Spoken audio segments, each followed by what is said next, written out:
Boa noite, ouvintes da Rádio Cultura Online Brasil. Boa noite, ouvintes da Rádio Internacional Lusófona. No ar, mais um programa A República com Loriel Rocha. A República é um programa que dedica-se a falar sobre autores e obras, portanto, história, cultura e atualidades. A nossa obra de hoje é um livro um livro editado no final da década de 60 por Orlando Fals Borda, que é um colombiano, um acadêmico colombiano, ligado à esquerda e à teologia da libertação. A obra dele chama-se As Revoluções Inacabadas na América Latina, de 1809 a 1968. O próprio título da obra é bastante sugestivo, não é? Quer dizer, uma vez que você coloca que houve uma revolução no início do século XIX, vamos lembrar que em 1808 é quando a família real portuguesa migra para o Brasil. A família real portuguesa não migrou para o Brasil fugida de Napoleão. Muito pelo contrário. Aquela estratégia foi uma estratégia que impediu o avanço do projeto revolucionário francês de Napoleão. Não é? Então, evidentemente, é preciso que se entenda o que foi aquele momento. Mas, enfim, o livro, portanto, do Borda, ele faz essa chamada de atenção. Quer dizer, existe uma revolução no início do século XIX e ela ficou inacabada. O curioso é o seguinte, ele fala de revoluções inacabadas na América Latina. Ora, uma revolução inacabada significa que ela terá continuidade. E foi o que aconteceu mesmo. Tá? As revoluções que aconteceram na América Latina, por N razões, sobretudo por conta da estruturação das coroas de Portugal, portanto, e Espanha. Né? As revoluções que aconteceram na América Latina, relativas às coroas católicas, às coroas cristãs, elas de fato ficaram inacabadas. Esta é uma parte do processo revolucionário que não é muito bem entendido. Por exemplo, a revolução que aconteceu nos Estados Unidos, promovida pela maçonaria e não só, que culminou na independência americana, é uma revolução que ela aconteceu e ficou pronta. Veja, a história dos Estados Unidos, quando os brasileiros falam inúmeras sandices a respeito do grande sucesso americano e do insucesso do povoamento da América Central e da América Latina, eu quero aqui destacar apenas uma diferença fundamental entre os espanhóis, os portugueses e os ingleses. Né? Bom, havia uma política prática dentro da coroa portuguesa de miscigenação racial. Essa política não foi adotada somente no Brasil. Essa política faz parte da coroa portuguesa, desde o início da nacionalidade portuguesa. Portugal não era um país que arbitrariamente colonizava, né? Nem por sombras. Não era política portuguesa criar colônias num sentido de territórios para exploração. Isso é uma mentira inventada por José Bonifácio e repetida à exaustão dentro da academia brasileira. Repetido inclusivamente por essa falsa direita que assumiu o poder agora no Brasil. Bem, então, o que acontece? A Espanha, por exemplo, diferentemente de Portugal, a coroa espanhola não adotava como política a miscigenação racial. Tá certo? Isso nós encontramos somente em Portugal. Tem prós e contras, evidentemente. Agora, tem muito, a meu ver, segundo os meus estudos, tem muito mais perspectivas favoráveis. isso de modo algum, com isso de modo algum eu quero dizer que houve uma ação que foi sempre generosa ou em boa medida da coroa portuguesa. Claro que não, não é? Mas enquanto programa, primeiro que não é um programa colonial e ele não é um programa de anexação de território, tá? Para escravização. Então essa retórica barata, esse discurso que foi inventado pela maçonaria, esse discurso é um discurso canalha. Esse discurso é um discurso mentiroso. Eu tenho falado isso por diversos programas, né? Bem, o que aconteceu com a Inglaterra? Os americanos nunca, a Inglaterra nunca teve, muito pelo contrário, nenhum tipo de política de miscigenação. Então, assim, em grande medida, um dos grandes fatores que pesam a favor e contra, evidentemente, a história do Brasil e a história dos Estados Unidos. Os ingleses mataram todos os índios que eles tinham conhecimento. Tudo que eles puderam matar, eles mataram. Os portugueses não. A população indígena foi anexada, né? Então é preciso rever a história. Os índios que foram mortos não foram através de ações da coroa portuguesa. E quando a coroa portuguesa matou índios, esses índios foram mortos sempre em batalhas sangrentas, onde tinham portugueses e índios lutando do mesmo lado e outras tribos indígenas lutando do outro lado. Então a situação brasileira ela é completamente diferente da situação americana. Quer dizer, a partir dessa perspectiva, o americano, o inglês e futuramente os Estados Unidos, o próprio americano nunca teve política de respeitabilidade com os índios. Quer dizer, o desenvolvimento dos Estados Unidos é um desenvolvimento bem diferente, não é? E isso criou uma segregação racial que existe até hoje na América do Norte. Até hoje, o negro, o preto, né, e o índio são segregados. Quer dizer, no Brasil também, mas é preciso entender essas raízes históricas. Então há uma diferença fundamental. De modo que os Estados Unidos têm uma história que se desenvolve de uma forma diferente. Tá? Bem, então aquela revolução que aconteceu, conduzida pela maçonaria, que culminou na independência americana, ela foi uma revolução que se completou, mas ela teve um diferencial, que é preciso que se destaque também. Os Estados Unidos foi o primeiro projeto piloto revolucionário da maçonaria que deu certo. Então, antes deles fazerem a Revolução Francesa, e muito pouca gente está ligada nessa questão de datas. A Revolução Francesa, ela aconteceu depois da Revolução Americana. Tá? Portanto, a Revolução Americana foi um protótipo, ela foi um modelo, ela foi um piloto. Aquele piloto deu certo, mas aquele piloto, quando deu certo, ele rompeu com a estrutura que havia sido aparentemente desenhada para o projeto original. Então, ao mesmo tempo que a Revolução Americana é uma revolução maçônica, ela é uma revolução que rompe com algum processo europeu e traz para as Américas um ponto de oposição, e aqui é que entra um grande mistério, um ponto de oposição revolucionária, mas igualmente revolucionário, à Europa. Não é? Bem, o que vai acontecer nas Américas Latina e Central, onde o Brasil está envolvido? A maçonaria que fez a revolução no Brasil, essa maçonaria daqui era completamente louca e incompetente. Embora tivesse quadros como José Bonifácio, que enquanto cabedal intelectual era um homem culto, né? Nós tivemos indivíduos cultíssimos dentro naquele momento. Entretanto, apesar dessa cultura toda, diferentemente do que a falsa direita vem falando, esses caras não conseguiram produzir nenhum modelo de nação.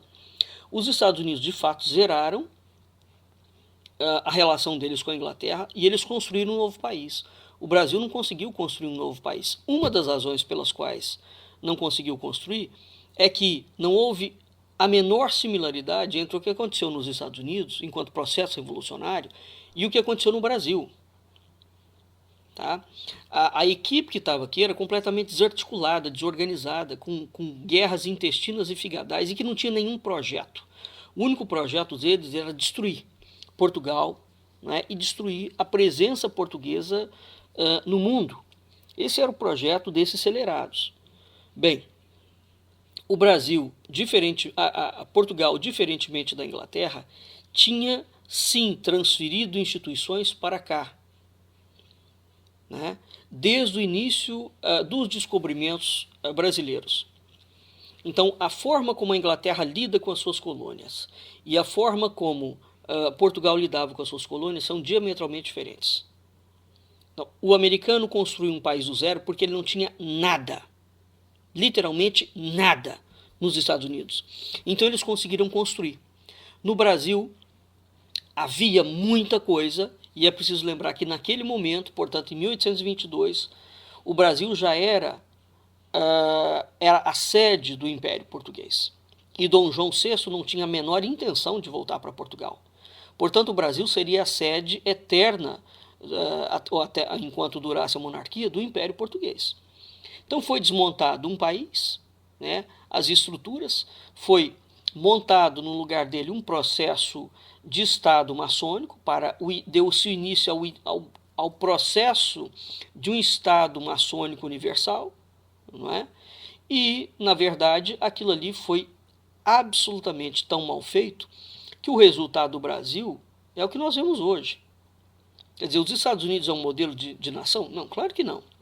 Agora, os Estados Unidos conseguiram fazer, de fato, muita coisa, porque eles realmente, aquele processo revolucionário, os revolucionários tinham, digamos, um objetivo em comum. Os revolucionários daqui, eles não têm objetivo em comum nenhum. Eles só querem se locupletar dentro do governo e morder o pedaço da carne que eles acham que é dele. Veja o que está acontecendo agora dentro do Brasil. É o mesmo processo. Essas elites mafiosas, criminosas, essa oligarquia criminosa, bandida, que dirige o Brasil desde 1822, ela sempre agiu da mesma forma.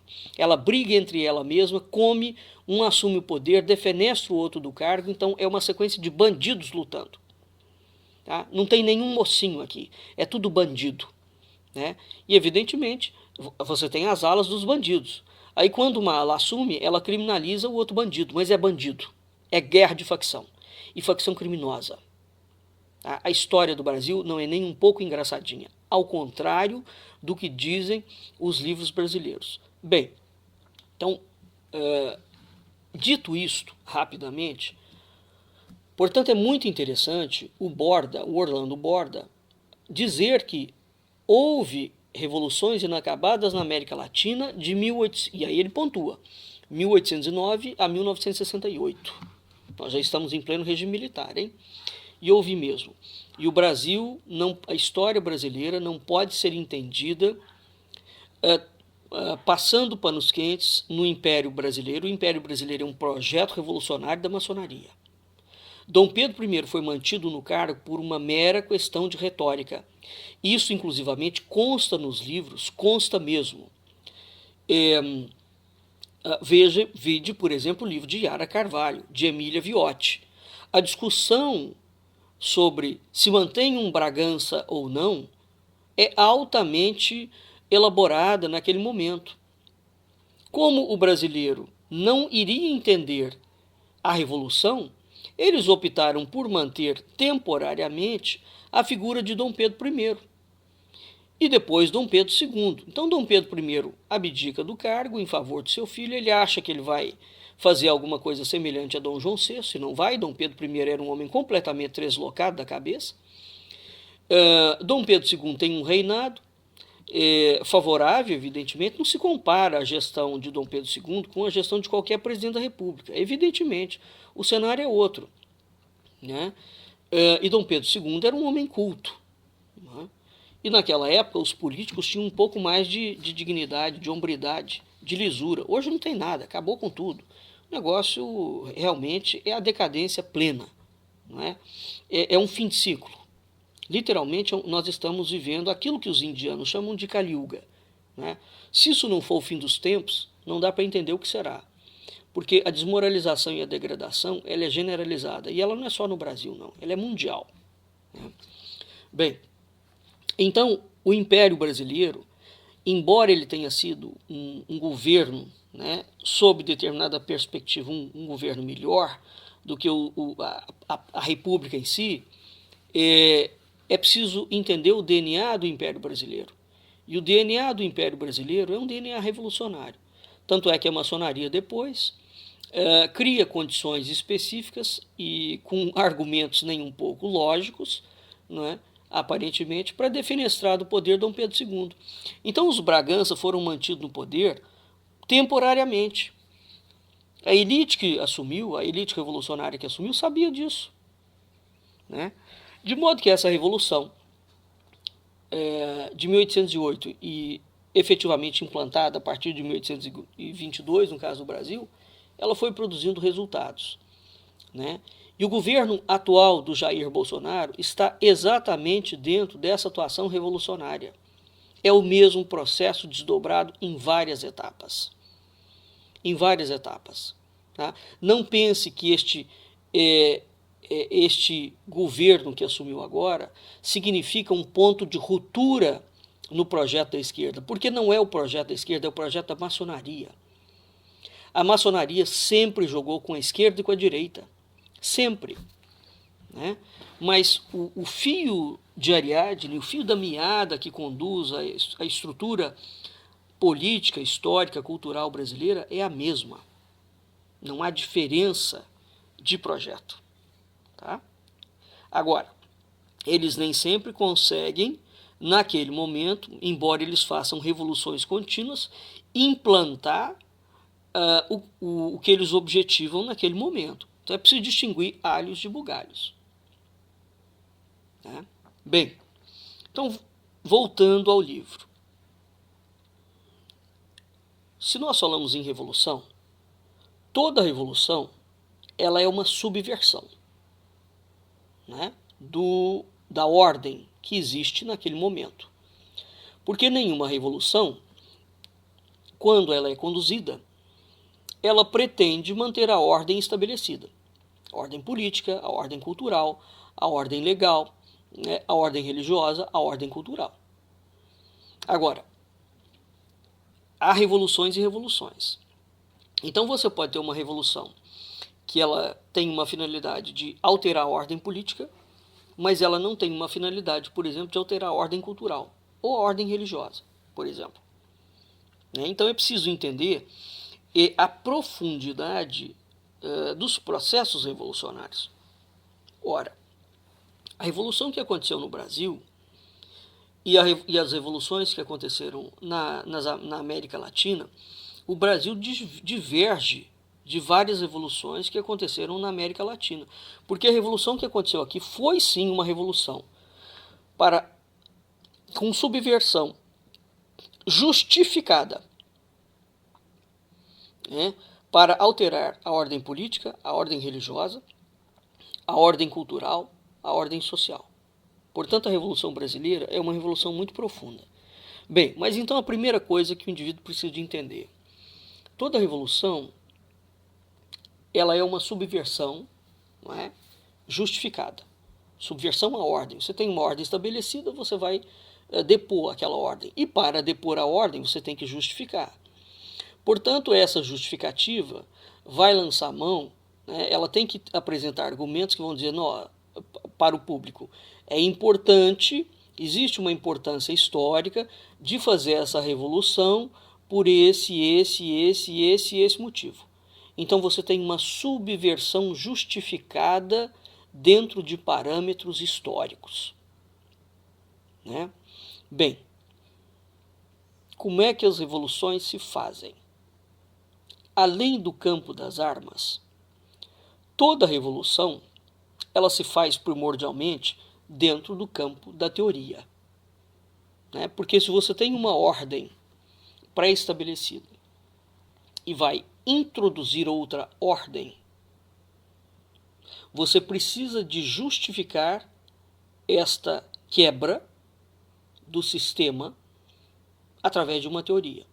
Porque é aquela teoria que vai culpabilizar, falar esse mundo aqui está errado por isso, por isso, por isso, por isso, e eu trago para você um novo mundo revolucionário que vai te trazer isso, isso, isso, isso.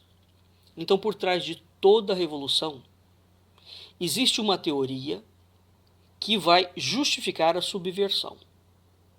Tá certo? Quando nós pensamos em teoria, nós caímos em qual mundo? No mundo das palavras. Não é? Porque não há a menor possibilidade de você formular uma ideia, né? Uma teoria é uma ideia, então não há a menor possibilidade de você formular uma teoria sem uma ideia que lhe seja o fundamento. Ora, portanto, nós estamos no mundo das palavras. O mundo das palavras, e aqui é que entra, veja, o Orlando Borda é um cara de esquerda. A esquerda tem noção correta dessas coisas, né?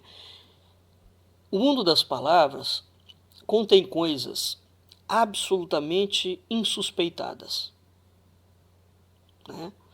E, às vezes, esses significados, que toda palavra tem dois sentidos. Toda palavra tem um significado e toda palavra tem um significante. Tá? Toda palavra, portanto, uma palavra é um símbolo em que ela pode apontar algo imediatamente e, ao mesmo tempo, ela pode apontar para algo que não é visível. Então, toda palavra, que é o significado, aponta para algo visível e, ao mesmo tempo, ela aponta para algo invisível. Tá? Bem, esses significados insuspeitados, extremamente sutis, né? Eles só são revelados através de indivíduos devotos da linguística ou de outras áreas de pesquisa, né, que vão, através das palavras, da descoberta das ideias que estão por trás de certas teorias, buscar a razão de ser da existência daquela teoria. Então, quando você lança qualquer teoria, teoria da eugenia, a teoria de que existe uma supremacia racial, né? Qual é o fundamento? Qual é a razão de ser desta existência? Você precisa entender isso. Portanto, o povo sempre ficou desprovido, porque é um assunto que cai, querendo ou não, mesmo nos dias de hoje, com todo o conhecimento disseminado que existe em mídias sociais. O povo está sempre à margem, né, defenestrado do verdadeiro entendimento da razão de ser das teorias, porque é um campo de estudo erudito, né? Então, esta gente atua sempre em dois planos. Todo processo evolucionário, eu já fiz Conselheira K sobre isso, eu já fiz programas de rádio falando sobre isso. Os chamados intelectuais, a serviço de ideologias, tem dois tipos de intelectuais. Tem aqueles intelectuais que produzem as teorias, não é? Portanto, são indivíduos, são teóricos, são aqueles caras que de fato vão construir a base. E você tem aqueles outros intelectuais que vão levar aquela teoria mastigadinha para o público, né?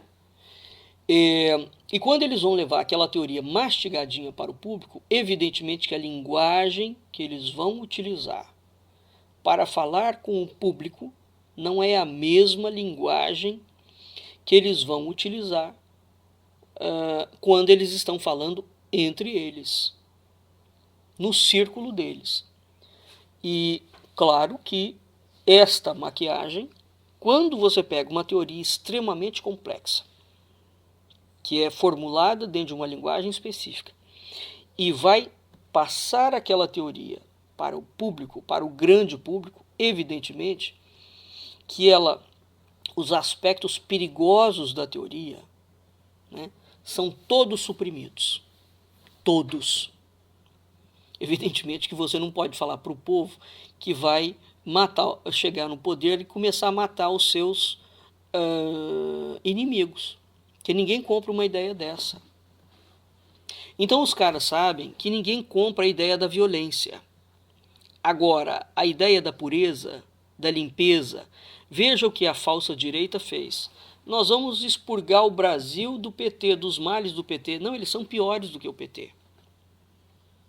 Em 7 meses de governo, essa gente fez coisa que o governo do Lula vai deixar saudade. O Lula vai ser considerado um bebezinho no jardim da infância. Tá? E não se enganem, esse governo não enganou nem um pouco, não enganou ninguém. Bolsonaro é um boçal, esse projeto militar é um projeto macabro, o Lula também era um projeto militar. Tá? A grande maldade que foi feita com o Brasil, eles terem mentido que o Lula é um projeto da esquerda. O Lula nunca foi um projeto da esquerda. O Lula é um projeto militar, a Dilma é um projeto militar inserido dentro da esquerda. E depois que a esquerda encampou, evidentemente. Mas são projetos da maçonaria e dos militares. O senhor Jair Bolsonaro também é um projeto militar. Né? É a outra etapa, é a outra escada, é o outro degrau da escada do projeto.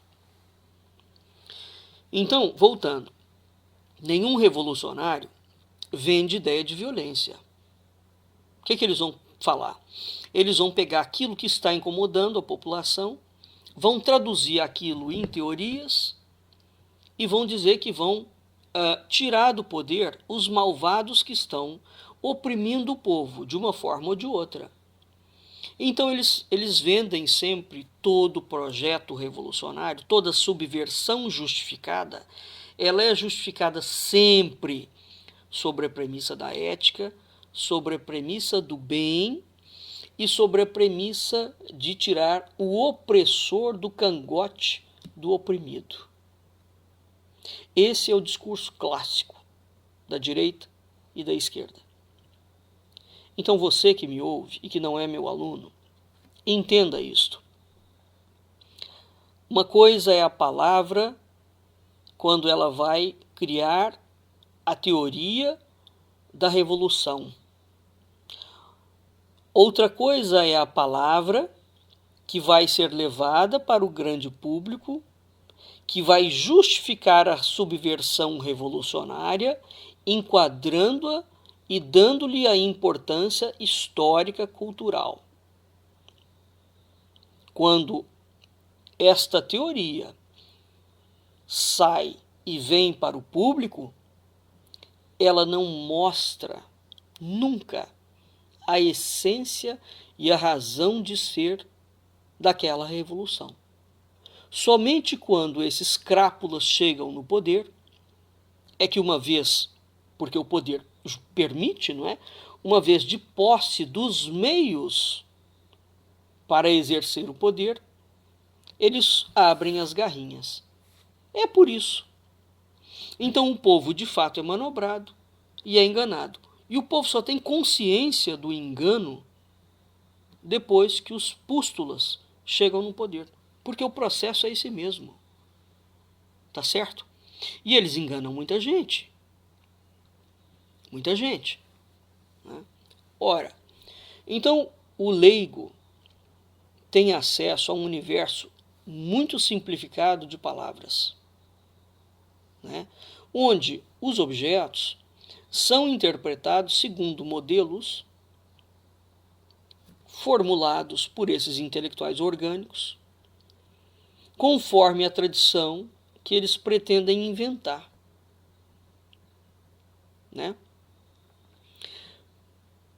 Geralmente, toda palavra ela tem contrastes, né? Ela indica um contraste.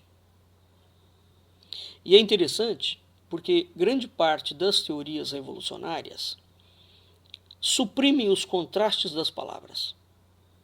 Por exemplo, revolução é sempre uma coisa ruim, maligna e sangrenta, que vai perseguir um inimigo. Porque a revolução, para ser feita, ela tem que ser feita elegendo um bode expiatório. E esse bode expiatório, ele não é somente acusado, ele é perseguido e ele é aniquilado. Veja que a direita brasileira, a falsa direita brasileira, instaurou de fato um processo de perseguição aberto dentro do Brasil. E a perseguição não é só a comunista, não. Os comunistas foram a palavra, o mote, a ideia fascinante, mas mentirosa, que eles criaram para justificar a subversão revolucionária que eles estão propondo. Então, como é possível um projeto militar, que é o projeto militar do senhor Jair Bolsonaro, falar mal do outro projeto militar, que foi o Lula? Aí a gente fala, são militares diferentes. Não são, não. É o mesmo projeto. O que o Brasil tem que começar a refletir é o seguinte: o Lula, o governo do Lula, foi um governo que entrou, tão logo esses militares deixaram o poder, aliás, antes de deixar o poder, o Golbery já tinha traçado um projeto de criar um partido de esquerda para os militares controlarem remotamente. Os caras não tinham saído do poder. Então você veja que os caras saem do poder e, na verdade, aquela saída é pro forma, é porque eles não tinham mais como se manter no poder, dados os desmandos e as loucuras que eles estavam fazendo. Loucuras administrativas. O debacle financeiro do Brasil é em razão do governo militar.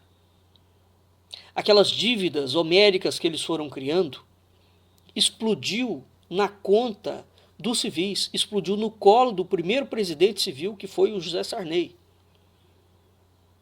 Então eles sabiam exatamente que eles não tinham como se manter mais no poder. Porque o governo que eles falaram que era maravilhoso começou a dar água.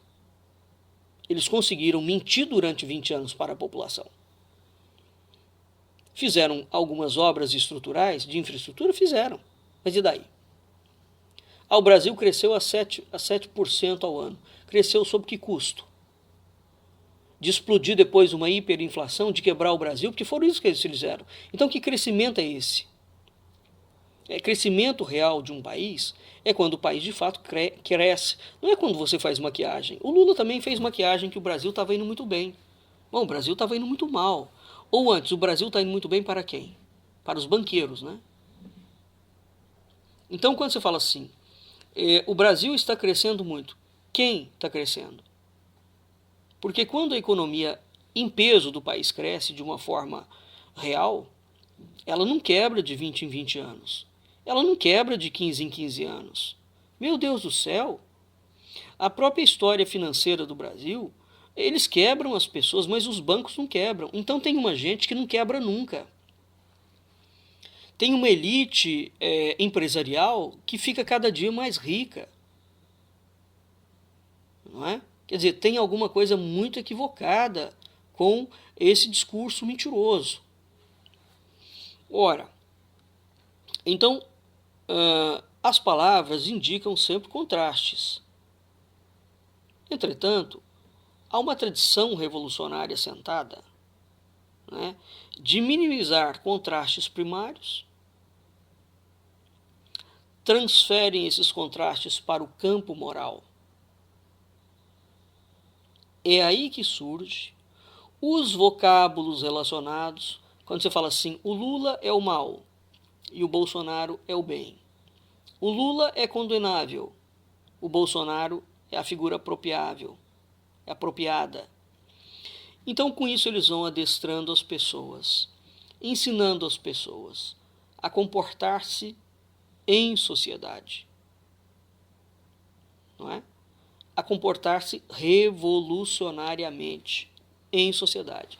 Então, embora o povo não seja em si revolucionário, todo processo revolucionário que cria uma subversão justificada através de uma teoria,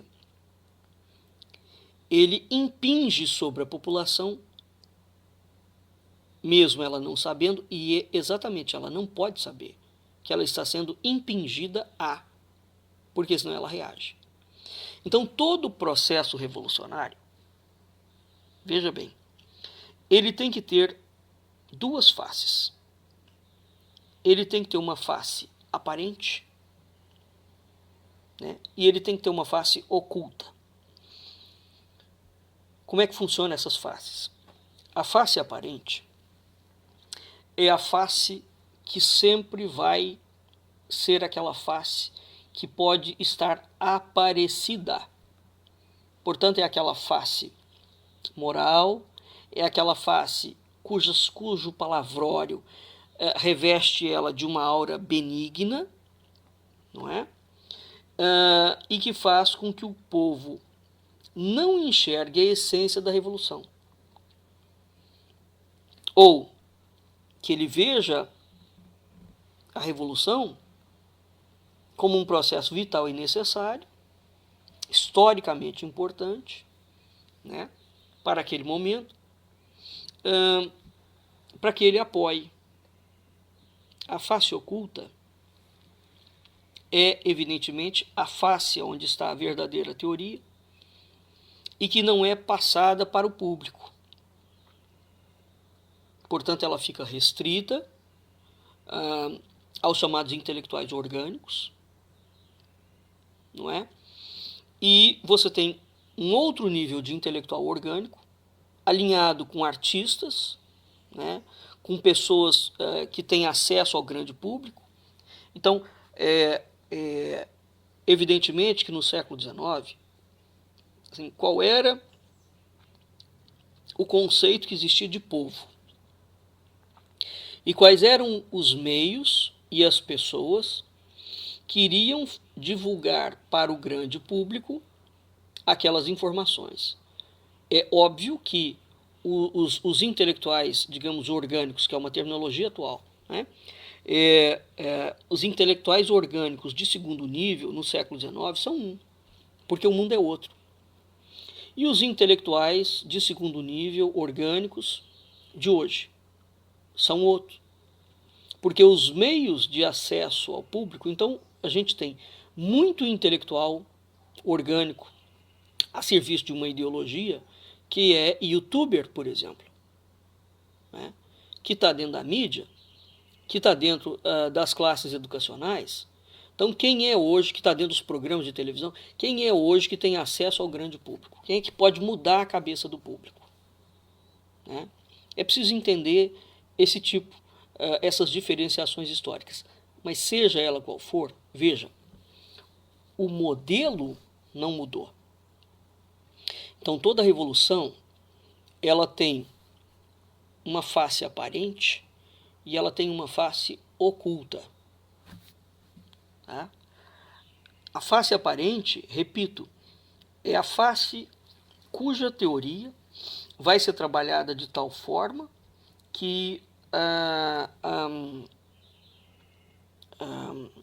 as palavras, quando forem faladas para o grande público, passem um sentido tal, dentro de normas linguísticas, não é? Que não deixem claro a verdadeira intenção e missão da subversão.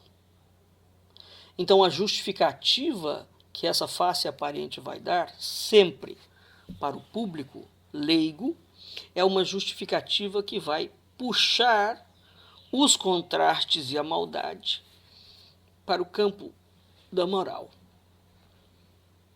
E, portanto, o processo revolucionário será apresentado dentro de um rótulo do bem.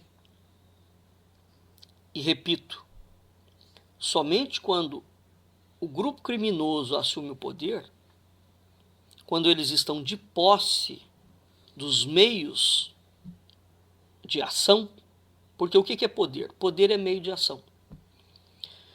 O indivíduo pode ser muito rico, mas se ele não tiver meios de ação, né, ele não tem poder. Tá? Então, poder é meio de ação. É preciso diferenciar esse negócio. Toda revolução é feita para você alcançar o poder. Uma vez no poder, você tem meios de ação, porque a pessoa pensa, a revolução é um meio de ação. Não, não é não. A revolução é um meio, né, para você chegar ao poder. Lá, tomando o poder, uma vez que ele tem um meio de ação, é que de fato o processo revolucionário começa. Não é fazer acontecer a revolução. Tá? Então o Brasil inteiro ajudou, né? Foi na onda do antipetismo, e não é que o PT seja santo, não. O PT é a escória, mas é uma escória que foi o abre-alas da verdadeira escória que assumiu o poder agora. Né? A verdadeira escória é a que chegou agora, onde os militares, na maior disfarçatez do mundo, militares da ativa e militares aposentados, num claro desvio de função. O Brasil é um país imoral. Imoral sobre todos os aspectos. Né? Nós temos um claro desvio de função. Existem quase 200 militares nos primeiros escalões da República. Existe inclusivamente lei, né, que essa gente criminosa apresentou para parar de contratar civis e só contratar militares. Isso, evidentemente, vocês não vão ver nenhum canalzinho da direita comprada, da direita falsa e falsária, golpista, maligna, que está agindo exatamente como os grupelhos petistas agiam. Uma vez no poder, eles vão começar a chupar o poder por dentro. Não tem diferença nenhuma. Aliás, é preferível, penso eu, o governo do PT nesse aspecto, porque ele declarava o objetivo claramente. Ele vai fazer uma revolução, ele vai tomar o poder e ele vai te matar. É muito preferível ter um inimigo declarado. Não é que eu gosto do PT, não. Vamos entender o que eu estou falando. Do que ter um governo como esse, de um indivíduo absolutamente imoral no comando do Brasil, né, sustentado por militares igualmente imorais, que estão fazendo coisas de espantar até o demônio, que já implantaram coisas verdadeiramente terríficas, né, dizendo que estão fazendo tudo isso em nome do bem. Não tem nome do bem coisa nenhuma aqui sendo feita. Mas a população brasileira só vai entender que o Bolsonaro é o Lula na geração 3, daqui a um tempo. Assim como eles levaram muito tempo para entender que o Lula era um indivíduo completamente imoral. Quanto mais não seja pelo próprio comportamento do Lula, que era um homem indecente, sempre foi. Você não tem como justificar os comportamentos, os xingamentos, os insultos, a grosseria, a malcriação, a desclassificação daquele sujeito. O Bolsonaro consegue ser pior do que o Lula em tudo. E é preciso a gente começar a falar as coisas claramente. Porque se esses militares continuarem no poder, porque eles já estão no poder desde o governo do Lula, né? Se eles ficarem mais 15 anos no poder, essa gente vai de fato. O que eles querem fazer com o Brasil? Porque eles já destruíram o Brasil. Né? Para onde que eles querem levar o Brasil? Outra pergunta que nós devemos fazer. Os militares sempre foram aparentemente nacionalistas e estatistas. Por que eles mudaram agora e se tornaram liberais? Ninguém faz essa pergunta, não? Então, caros ouvintes, o quadro do Brasil é uma situação complicada. Bem, mas aqui para finalizar o nosso programa, os vocábulos que surgem dentro das revoluções né, eles vão lançar mão full time dessa polarização, o bom e o mal. Né? Ora, juntamente com isso, você tem uma série de revolucionários que não são treinados, que são treinados e são colocados nos lugares exatamente para treinar a população, para adestrar a população, para não procurar tons e dimensões dentro das palavras. Portanto, essa gente treina a população, adestra a população como um processo de Pavlov, um reflexo condicionado, em que o povo fica impedido de ver nuances dentro de uma patifaria. Como é que o sujeito não enxerga uma patifaria quando ela é autoevidente? Não é? Não é possível. E como é que ele enxerga tempos depois? Porque ele já está livre daquela influência que o cegou. A direita, a falsa direita brasileira, sobretudo seu guru, Olavo de Carvalho, é um sujeito altamente especializado em treinar pessoas, né, para que elas vejam a vida sobre uma única perspectiva e sempre revolucionária. Esse homem enganou muita gente. Muita gente. Né? De poucos anos para cá, ele de fato abriu o jogo mesmo e disse a que veio. E, segundo as palavras dele, ele veio para fuder com o Brasil. E fudeu mesmo. Né? Ajudou a fuder. Ora, desculpe estar falando dessa forma, mas a palavra não é minha. Estou repetindo as palavras que o dito cujo fala.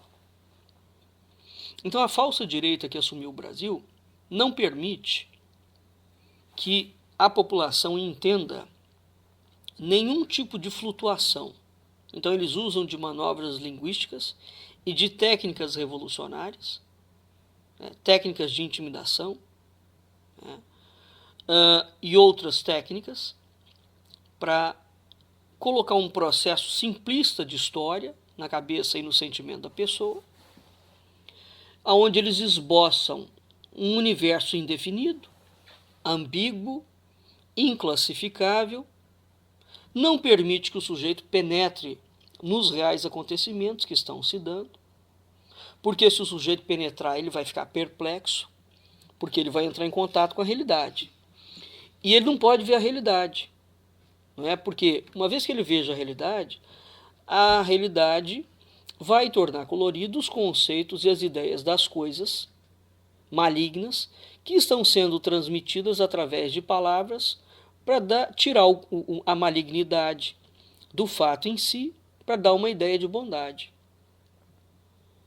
Então, os vocábulos que são trazidos e as ideias que são trazidas dentro de todo o contexto revolucionário para o grande público são vocábulos pensados, apreendidos e trabalhados de tal modo que uma palavra pronunciada não seja entendida no verdadeiro sentido que ela representa e que ela é.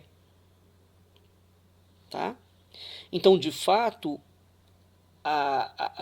o grande estamento de todo o processo revolucionário, quando ele se torna visível para a população, ele acontece na linguagem.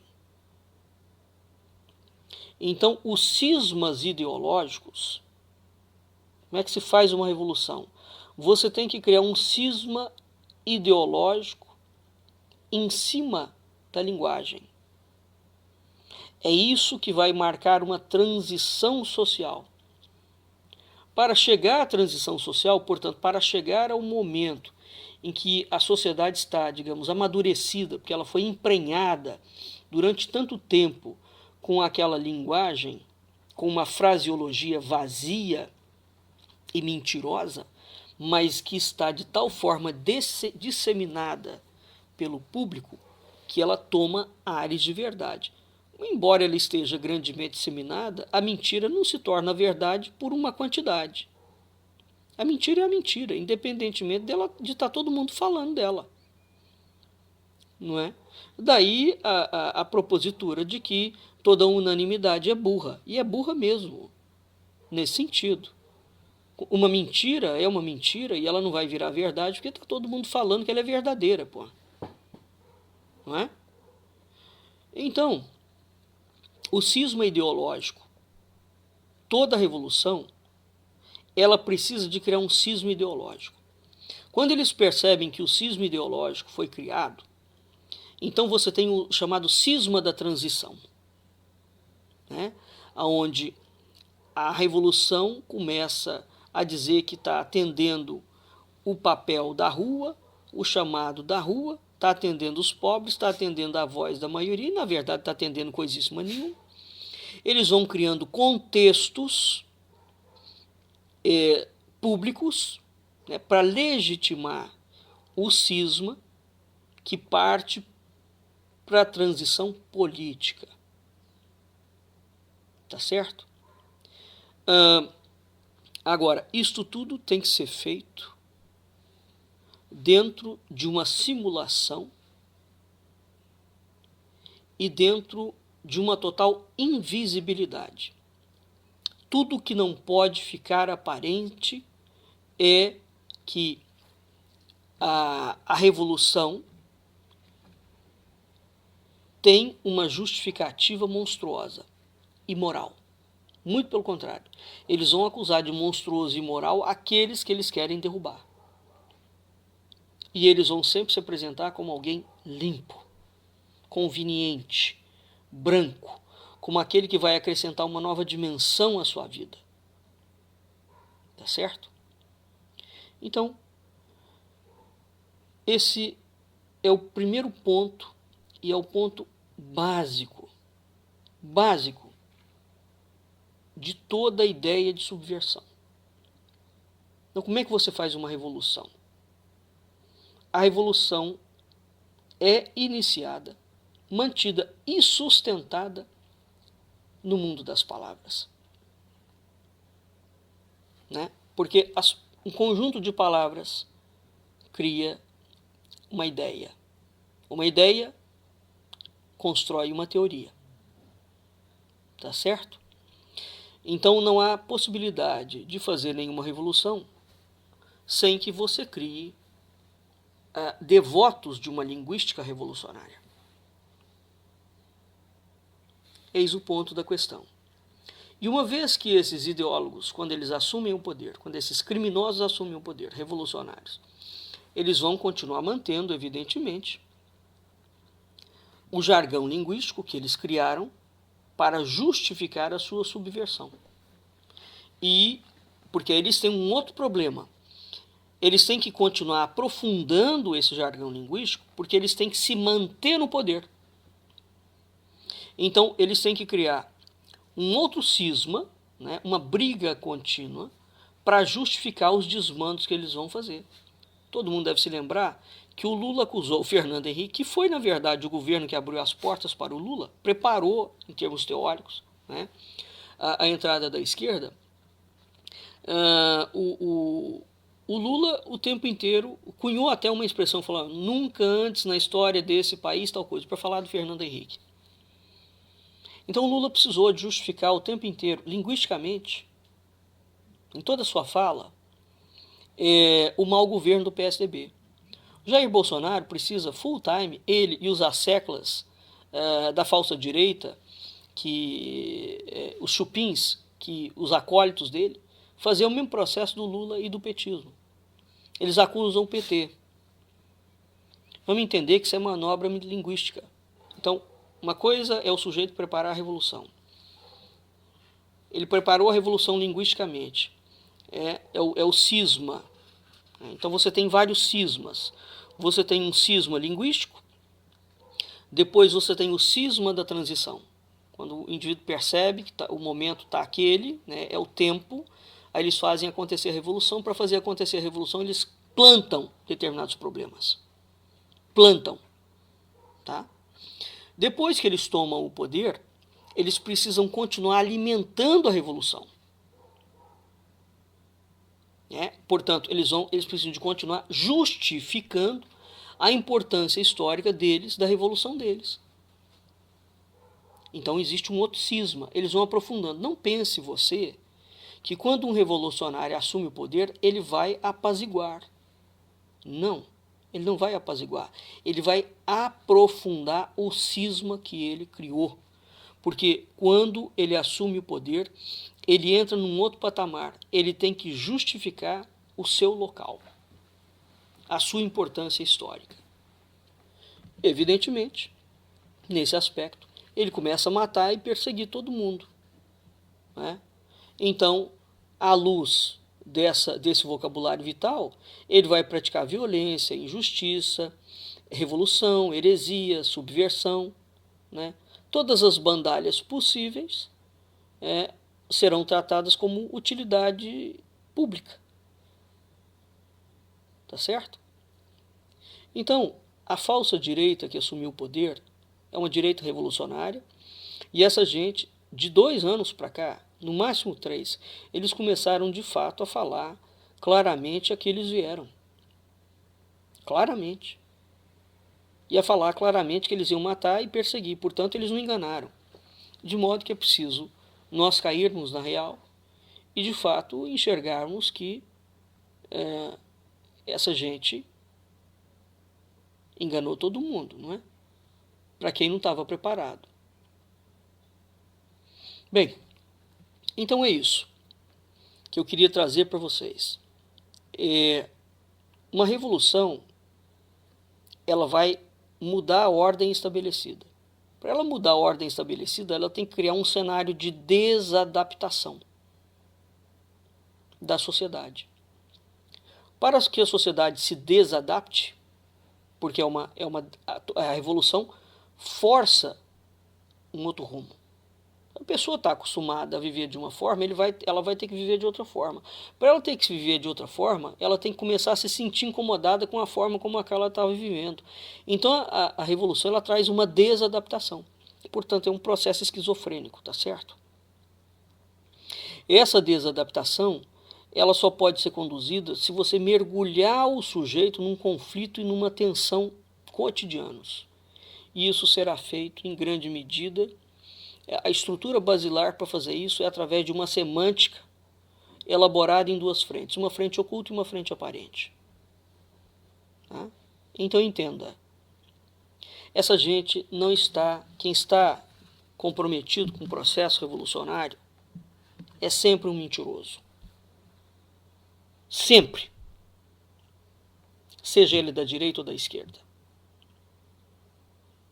A gente que está de fora do processo revolucionário, nós podemos nos equivocar. Mas entenda o seguinte, a mentira revolucionária não é um equívoco. Ela é um plano estratégico.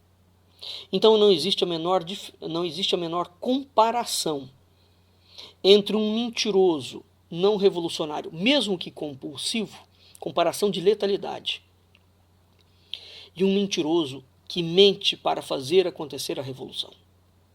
Essa gente que mente para fazer acontecer a revolução, eles sabem exatamente que eles estão mentindo, e exatamente porque eles sabem que eles estão mentindo e que eles têm que mentir, é que eles mentem com tanta desenvoltura e olhando nos olhos da pessoa.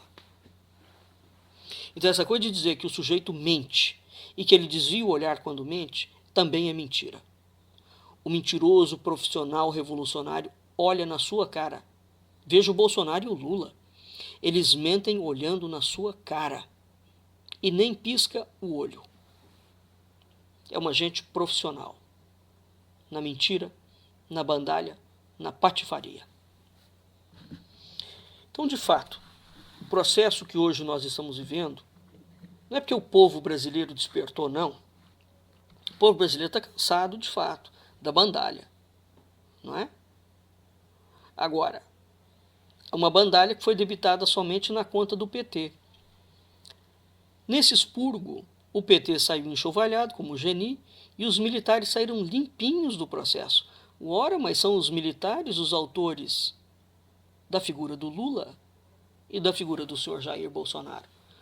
Como é que os donos do monstro, do Frankenstein, puderam sair limpinhos da história? Então veja como as evoluções têm aspectos e nuances que não são ditas, evidentemente, porque você tem que botar o bode expiatório na frente, para quem comprou o bode e botou ele, continuar passando no seu abre-alas. Vamos ficando por aqui e até o nosso próximo programa. Um abraço.